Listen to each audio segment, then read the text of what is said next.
Selamat pagi anak-anakku SD Kristen Banyumas kelas 3. Bagaimana kabarnya hari ini? Berharap kalian baik ya. Kita sebelum memulai pembelajaran kita akan berdoa terlebih dahulu. Tuhan Yesus, sebentar kami mau belajar. Tuhan tolong, Tuhan pimpin. Kiranya setiap materi yang disampaikan boleh kami mengerti dengan baik. Terima kasih Tuhan Yesus. Kami mengucap syukur dan berdoa. Haleluya. Amin. Anak-anak, hari ini kita akan masuk ke pembelajaran 4 dan 5 ya. Dari tema 3, subtema 3. Kalau kemarin di hari-hari yang lalu kita sudah belajar tentang ya perubahan wujud dari padat menjadi cair, yaitu mencair, dari cair menjadi padat itu membeku ya. Nah, hari ini kita akan belajar perubahan wujud ya, yaitu menyublim ya. Nah, pernahkah kalian melihat gelas yang berisi air es? Apa yang terjadi pada bagian luar gelas dan apa yang menyebabkan hal itu terjadi? Misalnya kalian di rumah punya es, habis minum ya di gelas, terus di bagian luarnya muncul titik-titik air ya. Nah, itu peristiwa apa itu? Peristiwa mengembun ya. Lalu apa yang menjadi penyebabnya? Nah, kita hari ini akan belajar itu kenapa dan bagaimana bisa terjadi gelas yang berisi air es mengeluarkan titik-titik embun pada bagian luar ya. Mengembun adalah proses wujud dari gas menjadi cair. Jadi jangan lupa ya, kalau gas menjadi cair disebut mengembun ya. Kemarin kalau air menjadi gas disebut menguap ya. Ada 2 contoh peristiwa mengembun dalam kehidupan sehari-hari. Nah, kalian bisa memasukkan pecahan-pecahan es batu ke dalam gelas. Di sisi luar gelas yang mulainya kering, beberapa saat kemudian sisi luar gelas terdapat bintik-bintik air ya. Lanjut. Nah, kalian bisa perhatikan ya kaca mobil pada saat cuaca cerah ya. Biasanya kaca mobil kalau lagi cerah bagian luarnya pasti kering ya. Nah, ketika hujan ya, kaca mobil bagian dalam menjadi buram. Nah, apabila kalian menempelkan telapak tangan pada kaca, telapak tangan kalian akan menjadi basah. Bagaimana peristiwa tersebut bisa terjadi? Yaitu karena adanya embun ya, mengembun. Nah, mungkinkah es yang mencair dapat menembus gelas? Mengapa sisi luar gelas menjadi basah? Nah, kalian perlu tahu ini dan memahami ya. Bukan karena menembus gelas ya, tetapi karena udara di sekitar kalian banyak mengandung uap.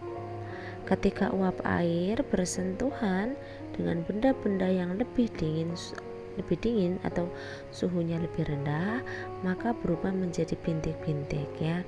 Jadi tetesan itu tuh bukan dari dalam gelas ya yang ngerembes keluar, tapi karena perbedaan suhu pada suhu yang ada di gelas dengan suhu yang ada di sekitar. Tuh kalian lihat ya, anak-anak sedang kerja bakti. Siti dan teman-temannya itu baru saja melakukan percobaan. Nah, percobaan yang dilakukan Siti yaitu menggunakan es batu dan air ya. Ternyata lantainya menjadi basah. Lalu Siti meminta bantuan petugas kebersihan untuk mengeringkan lantai. Nah, petugas menggunakan kain pel dibantu Siti dan teman-temannya. Nah, coba kira-kira masih ingat enggak? Di sekolah kita punya petugas kebersihan apa tidak? Dan tugas-tugasnya apa saja ya? Ya, kalau di SD kita itu kita mengenal dengan penjaga sekolah. Dia juga menjadi petugas kebersihan yang bertanggung jawab atas kebersihan sekolah kita ya. Nah, ini harusnya dilakukan wawancara, tapi tidak perlu ya. Nah, biasanya petugas sekolah itu bertugas membersihkan lingkungan ya. Bermain sepak bola harus dilaksanakan di lapangan berumput ya. Permainan sepak bola dimainkan oleh 11 orang dan satu orang dari 11 orang itu bertugas sebagai penjaga gawang. Nah, kemarin pada pembelajaran yang sebelum ini kita sudah belajar tentang teknik menendang ya. Nah, sekarang kita akan praktek. Ini harusnya praktek, tapi pandemi ya, cukup kita belajar teorinya saja. Kegiatan dimulai dengan melakukan permainan. Nah, tembaklah aku. Berlarilah membentuk lingkaran. 2 orang siswa berada di tengah lingkaran dan siswa yang membentuk lingkaran berlari ya. Nah, nunggu perintah gurunya. Siswa yang berada di tengah berusaha menembak atau menendang bola. Nah, tendangan bola diarahkan kepada siswa yang berlari tersebut. Nah, siswa yang terkena bola pada bagian lutut ke bawah dianggap kalah dan diganti berjaga di tengah. Nah, bola ditendang setelah mendengar bunyi peluit. Ini contoh gambarannya ya. Tuh, kalian bisa lihat siswa yang lain berputar seperti jarum jam ya, mengelilingi ini yang di tengah. Lalu yang di tengah ini mencoba mengincar ya salah satu dari teman-temannya ya dengan bola. Nah, kita lanjut. Nah, kelewat ini sedikit ya. Nah, kita lanjut ya. Nah, kalian telah melakukan permainan. Nah, sekarang kita akan berlatih menendang bola. Ini harusnya praktek ya, tapi teori saja. Praktek menendang bola. Nah, sekarang kita akan masuk ke pembelajaran yang kelima. Yaitu ada gambar kapur ajaib, kapur barus kamper ya. Nah, kamper. Apa sih kamper itu? Fungsinya buat apa? Kenapa ya jadi materi untuk perubahan wujud? Karena kamper mengalami yang namanya menyublim ya.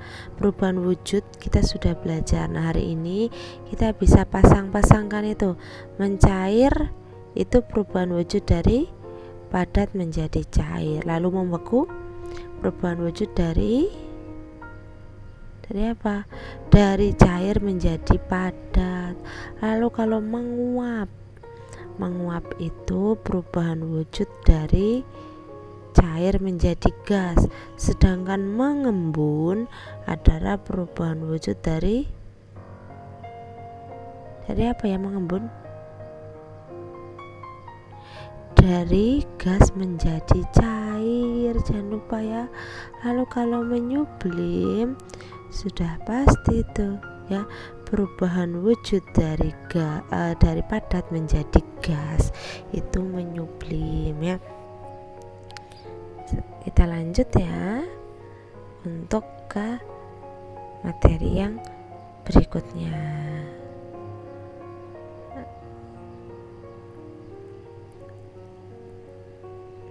Nah, tahukah kalian bahwa perubahan wujud juga terjadi pada benda gas menjadi padat? Perubahan wujud dari benda gas menjadi padat disebut menghablur atau mengkristal. Jika kita tinggal ya di negara yang memiliki 4 musim, maka akan melihat embun beku di pagi hari di musim dingin. Embun beku tersebut seperti kristal es yang menempel pada tanaman. Hal ini terjadi karena uap air di udara yang berwujud gas berubah menjadi padat. Itu namanya menghablur ya. Perubahan wujud yang terjadi merupakan perubahan alami ya. Hal ini merupakan karunia Tuhan yang harus kita syukuri. Sifat perubahan wujud dapat dimanfaatkan untuk menghasilkan produk makanan dan minuman ya. Contohnya itu tadi ya.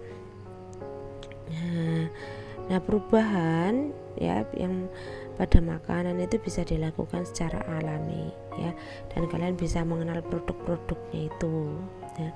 Nah, kita lanjut lagi ya. Nah, agar es krim tetap membeku tanpa menggunakan mesin pendingin, ayah menyiapkan es krim atau menyimpan di dalam kotak penyimpanan es. Jadi gantinya freezer ya, Kalau biasanya ditaruh di freezer, ini ditaruh di es kering ya, supaya tidak terjadi pencairan atau mencair ya. Nah, di sini ayah Siti membeli 1 kg es kering. Setelah 3 jam diletakkan di tempat terbuka, lama-kelamaan es kering mengecil dan ada yang menghilang. Kenapa ya? Dan disebut peristiwa apakah itu? Nah, ternyata terjadi peristiwa menyublim pada es kering tersebut ya. Setelah ditimbang, es kering tersisa 400 gram. Kira-kira berapa gram es kering yang telah berubah menjadi gas ya? Kita akan hitung sama-sama ya. 1 kilo ya, 1 kilo itu sebagai berat es kering mula-mula ya. Lalu sisa berat es kering setelah 3 jam itu 400 gram. Nah, jumlah es kering yang menyublim, maka 1 kilo itu dikurangi 400 gram. 1 kilo ini sama dengan 1000 gram ya. Lalu dikurangi 400 gram sama dengan 600. Jadi es kring yang berubah menjadi gas adalah 600 gram ya. Nah, ini penting, ini jangan lupa diingat-ingat ya. Samakanlah satuan berat jika menemukan satuan yang berbeda ketika menghitung. Jadi kalau kalian menghitung ya, pada hitungan kalian terdapat satuan yang berbeda ya, misalnya tadi kilo dengan gram, maka yang harus kalian lakukan adalah samakan dulu satuan beratnya yang berbeda tersebut ya, supaya kalian lebih mudah ketika menghitung ya. Nah, ini kalian bisa kerjakan di rumah ya. Tugas bisa difotokopi atau yang mau ditulis boleh ditulis ya, dikerjakan. Lalu yang ini juga jangan lupa dikerjakan, mau difotokopi boleh, ditulis di buku juga boleh ya. Bu Ambar beri kebebasan untuk kalian ya. Nah, untuk persiapan pembelajaran 6, kita akan belajar tentang perubahan wujud pada makanan ya. Jadi silakan kalian baca dulu bukunya, baca dulu materinya, supaya besok Senin pada saat Bu Ambar mengajar, menanyakan ya, kalian bisa tahu ya. Nah, itu pembelajaran kita hari ini di pembelajaran 4 dan 5 ya. Kalian semangat belajar, jangan lupa tetap jaga kesehatan ya. Nah, kita akan akhiri pembelajaran kita hari ini dengan berdoa. Tuhan Yesus, terima kasih kalau kami boleh belajar bersama anak-anak kelas 3. Tuhan tolong kiranya setiap materi yang disampaikan boleh anak-anak mengerti dengan baik. Terima kasih Tuhan Yesus, kami mengucap syukur dan berdoa. Haleluya, amin. Oke, demikian pembelajaran hari ini. Semoga materi yang Bu Ambar sampaikan bermanfaat untuk kalian. Jangan lupa tetap jaga kesehatan. Bukunya yang di sekolah sudah bisa diambil ya. Sudah selesai Bu Ambar koreksi. Jangan lupa juga besok Senin buku tugasnya dikumpulkan supaya nilai-nilai bisa Bu Ambar ambil dari tugas-tugas kalian ya. Tetap jaga kesehatan. Jangan lupa banyak minum ya. Jangan pergi-pergi dulu. Terima kasih, sampai di sini. Tuhan Yesus memberkati.